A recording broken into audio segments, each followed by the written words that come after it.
Šodienas intervijas esam aicinājuši Daugavas Rīga pussargu Edgaru Kārkliņu. Edgar, pirmais jautājums, kā tu vispār sāki nodarboties ar futbolu, no kurienes tu īsti esi? Sāku nodarboties ar futbolu Limbažos. Aizved man uz futbolu Artis Lazdiņš un Edgars Kārkliņš mans tēvs. Jā, un tā sāku spēlēt 4 gados. Un tad visu laiku mainījos. Gan BMX braukāju, gan futbolu. Un tad izdomāju, ka labāk futbols nekā BMX. Tad nākamais, kā tu nokļuvi līdz Ventspils sistēmai?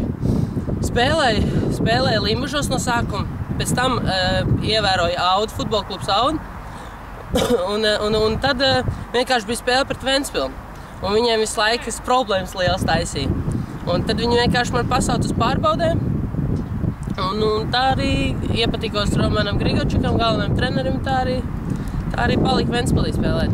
Kas tev spilgtāk ir palicis no laika, ko tu pavadīji Ventspilī? Varbūt kāds atgadījums vai? Jā, atgadījums, jā. Izgāju, spēle bija. Es neatceros, pret ko man liekas, pret Lietuvas komandu bija spēle. Izgāju pret Daugavu 90 bija tāda komanda.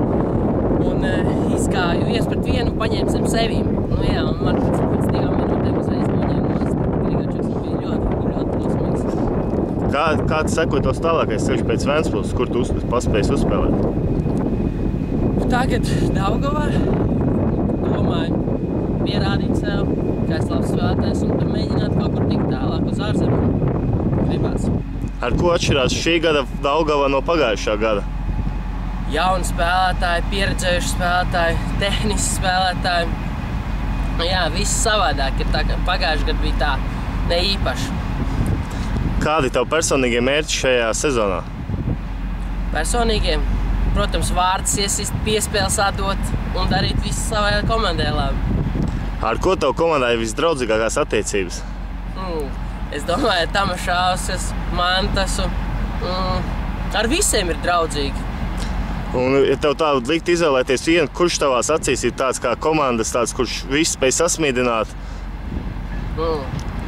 Negribu sev lielīt, bet laikam tas es. Tev ir kaut kas īpašs, laikam, ja? Jā, joks esmu. Un vispār tā īsumā padomājot par nākotnē, kā tu iztēlojies sevi pēc gadiem 5, teiksim? Vai sapņot jau var daudz ko, bet es ceru, ka spēlēšu augstā līmenī, jā, labā klubā un būšu līderis, protams. Paldies par interviju, viss veiksmīgi, Edgars. Paldies.